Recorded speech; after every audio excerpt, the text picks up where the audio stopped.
بسم اللہ الرحمن الرحیم۔ السلام علیکم دوستو، دنیا بھر کی خبروں میں آج آپ سنیں گے، لیکن اس سے پہلے اگر ہو سکے تو لائک اور سبسکرائب کا بٹن ضرور دبا لیں۔ شکریہ۔ امریکہ مذاکرات میں نئی شرائط عائد کر رہا ہے۔ ایران بھکاریوں کے خلاف مہم، مالدار بھکاری گرفتار۔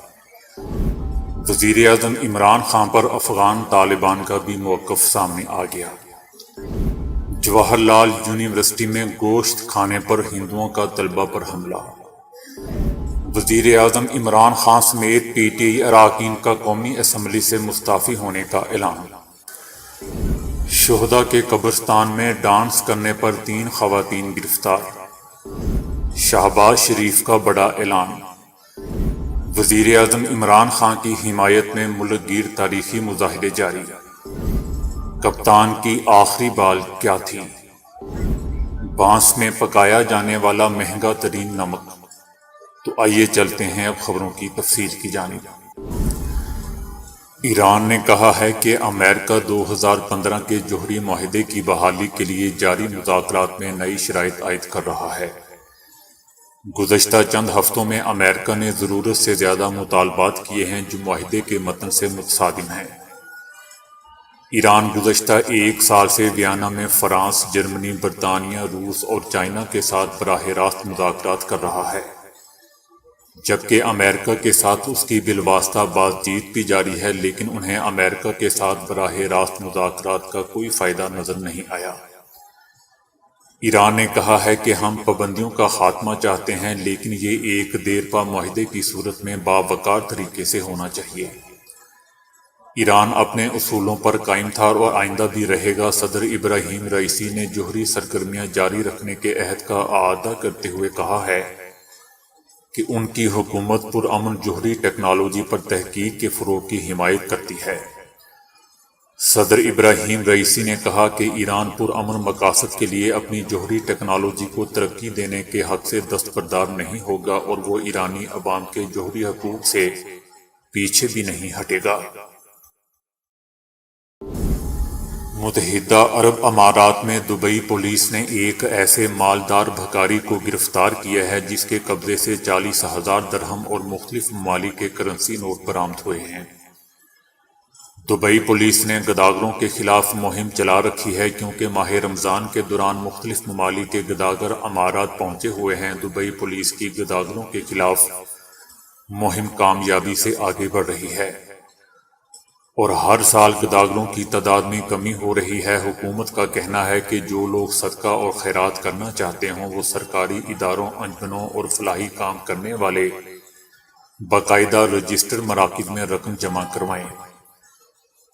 افطار کرانے کے لیے فلاحی انجمنیں خصوصی پروگرام کا انعقاد کر رہی ہے۔ انفرادی طور پر بھی افطار پروگرام کیا جا سکتا ہے، تاہم اس کے لیے اجازت نامہ لینا ہوگا۔ گداگروں کو خیرات نہ دیں۔ اگر کہیں کوئی بھیک مانگتا نظر آئے تو رابطہ مرکز یا پولیس اسٹیشن سے رجوع کر کے رپورٹ کریں، ایسا دبئی پولیس کا دوستو کہنا ہے۔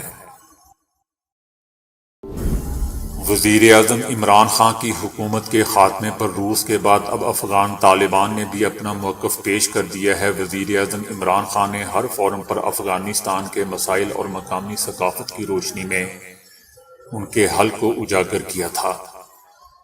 پاکستان ہی کی کوششوں سے اسلام آباد میں OIC کی وزرائے خارجہ کا خصوصی اجلاس ہوا جس میں افغانستان کو درپیش مسائل کے حل پر زور دیا گیا۔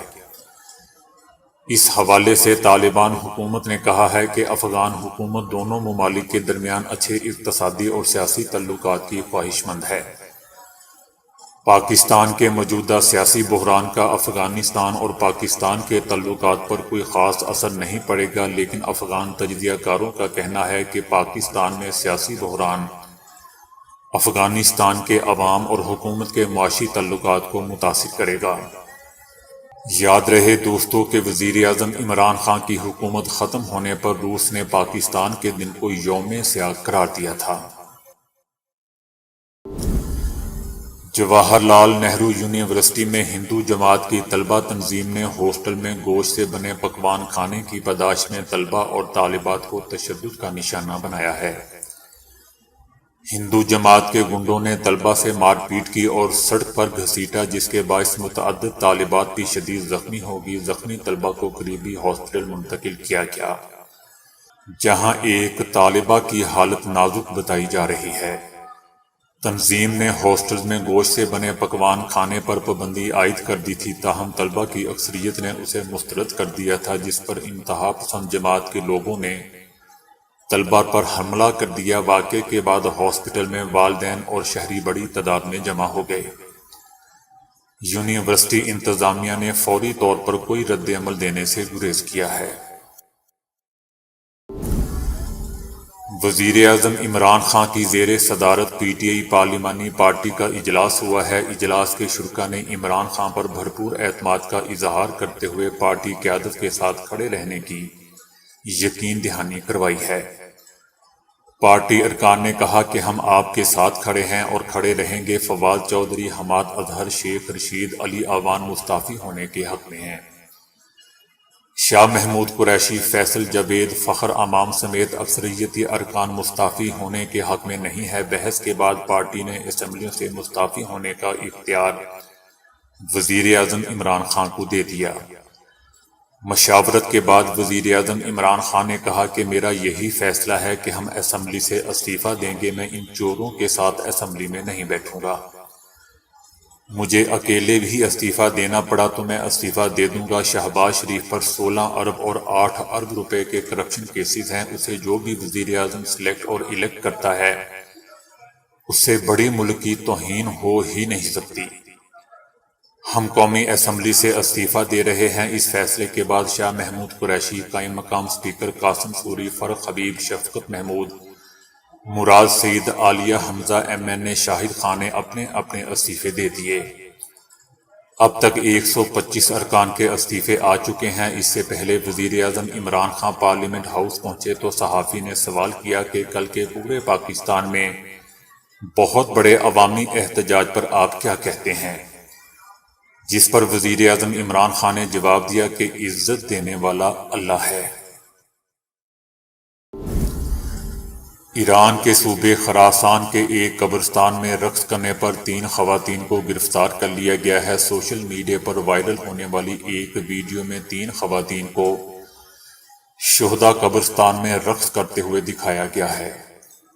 ویڈیو وائرل ہونے پر صارفین نے شدید غم اور غصے کا اظہار کرتے ہوئے حکام سے ایکشن لینے کا مطالبہ کیا تھا۔ پروسیکیوٹر نے عدالت کو بتایا کہ ویڈیو فوٹیج کی مدد سے تینوں خواتین کو حراست میں لے لیا گیا ہے، تاہم انہوں نے یہ بھی بتایا کہ خواتین اپنے عمل پر نادم ہیں اور معافی مانگ رہی ہیں، جس پر عدالت نے کہا کہ خواتین کے اس عمل سے شہداء کے خاندان کے جذبات مجروح ہوئے ہیں اور اہل خانہ کی جانب سے معاف نہ کیے جانے تک عدالت اس سلسلے میں کیا کر سکتی ہے۔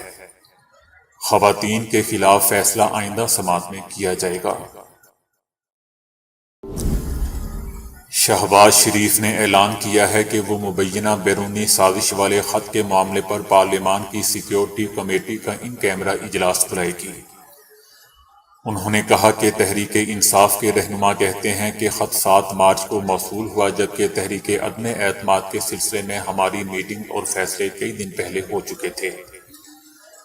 ان کا کہنا تھا کہ قوم اور پارلیمان کو اس معاملے پر حقیقت جاننے کا حق حاصل ہے تاکہ یہ بحث ختم ہو جائے۔ شہباز شریف نے کہا کہ بطور وزیر اعظم ہدایات دیتا ہوں۔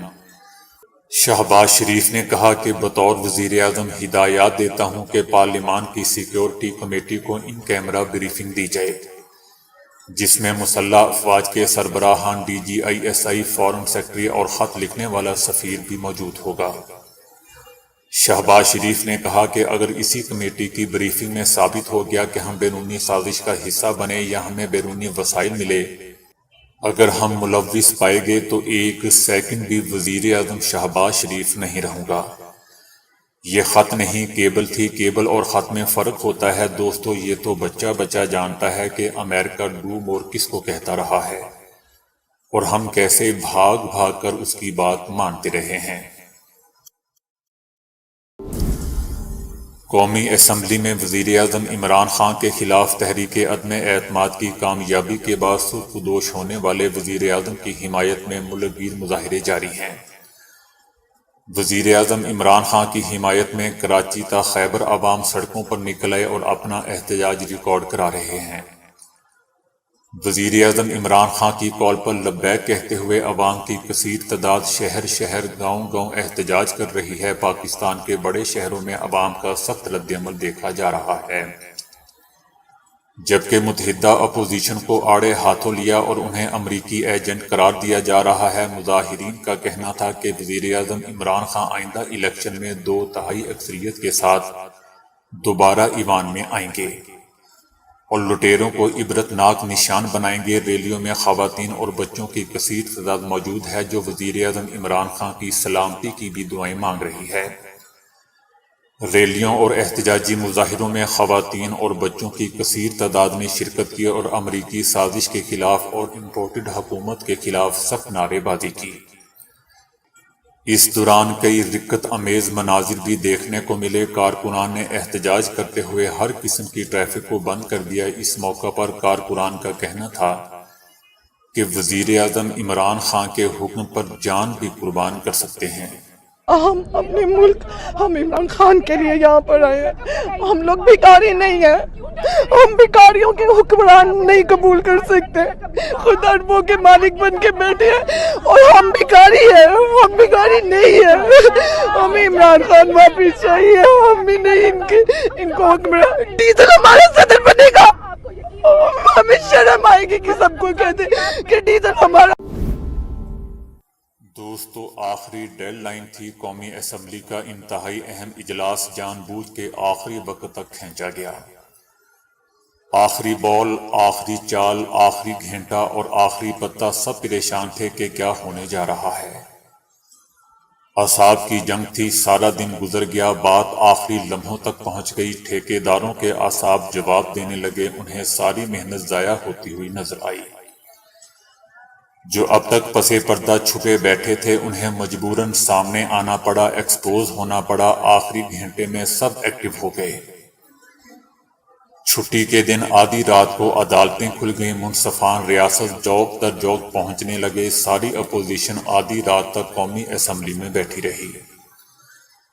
وزیر اعظم ہاؤس میں ہیلی کاپٹرز پہنچے، قیدیوں والی گاڑیاں پہنچی، لا انفورسمنٹ حرکت میں آئی اور سب کنٹرول کیا جانے لگا۔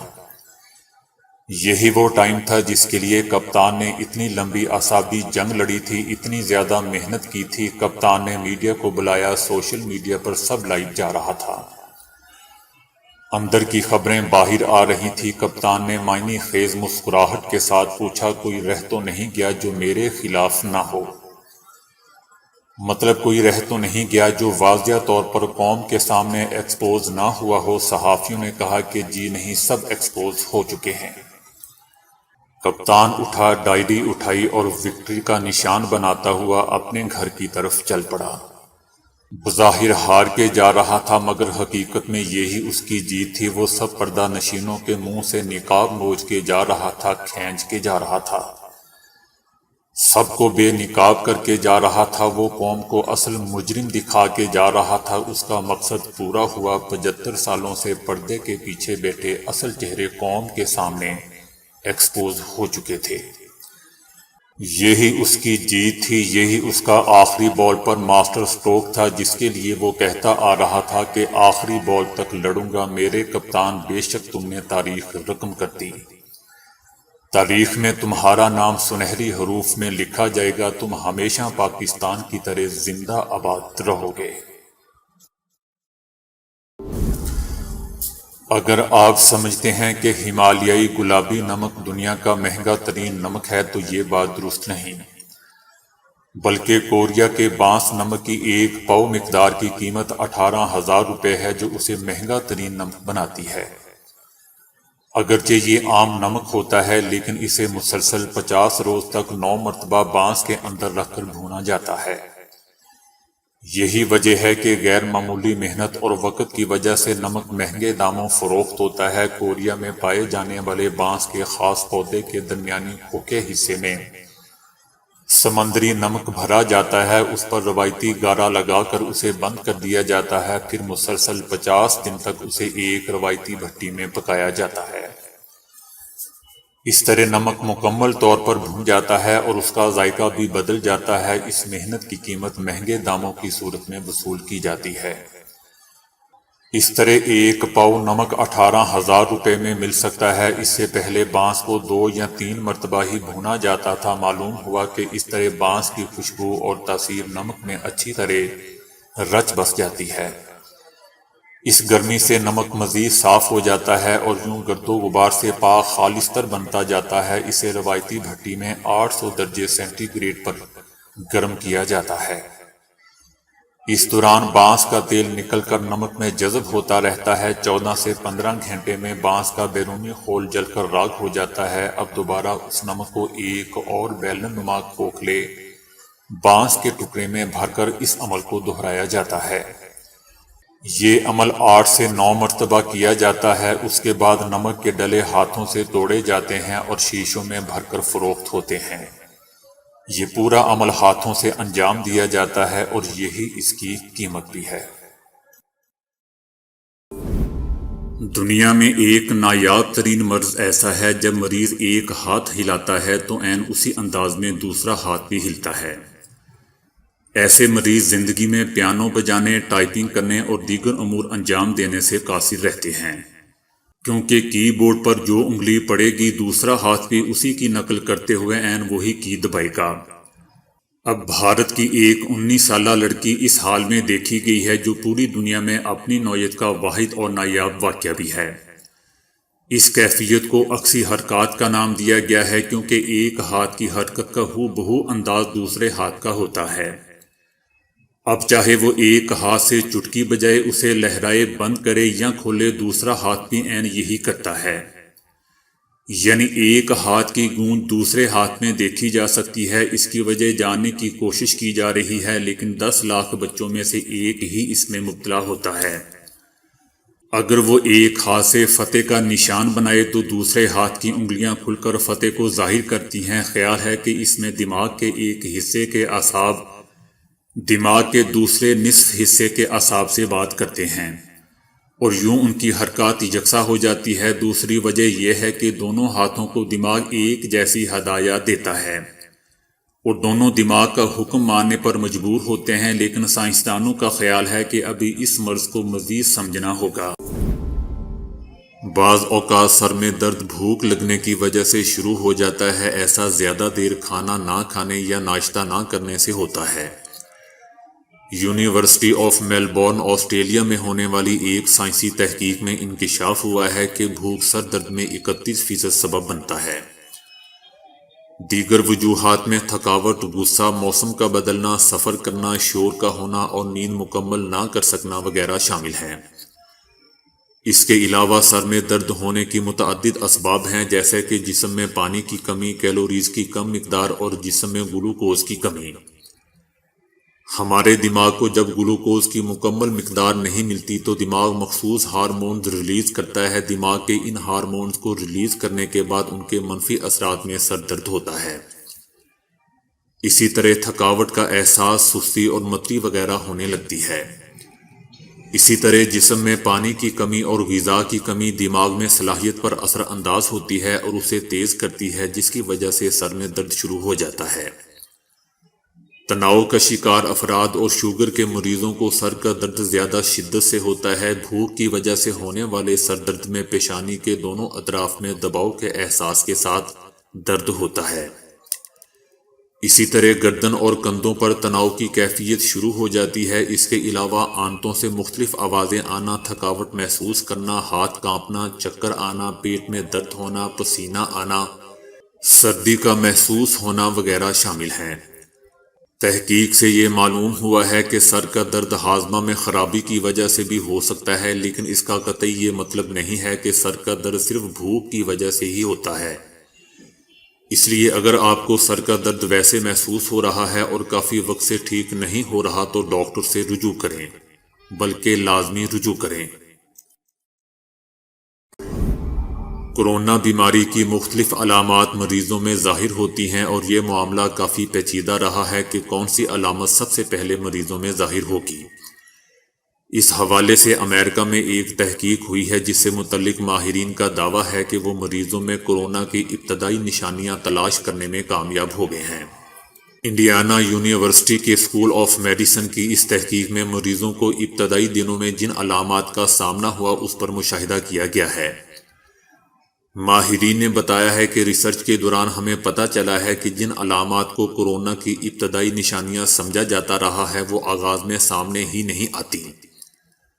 بخار اور کپکپی طاری ہونے کو کورونا کی عام علامات سمجھا جاتا ہے، مگر ابتدائی بیماری کے لیے ناقص نشانیاں ہیں۔ عموماً یہ پہلے ظاہر نہیں ہوتی۔ اس تحقیق میں 3905 کورونا مریضوں کو ایک سروے کا حصہ بنایا گیا تھا اور ان مریضوں سے علامات کے بارے میں سوالات کیے گئے تھے۔ سوالات کے جوابات حاصل کرنے کے بعد ڈیٹا کا جائزہ لیا اور جانچ پڑتال کر کے تخمینہ لگایا کہ ہر علامت 10 دن کے اندر کب سامنے آ سکتی ہے۔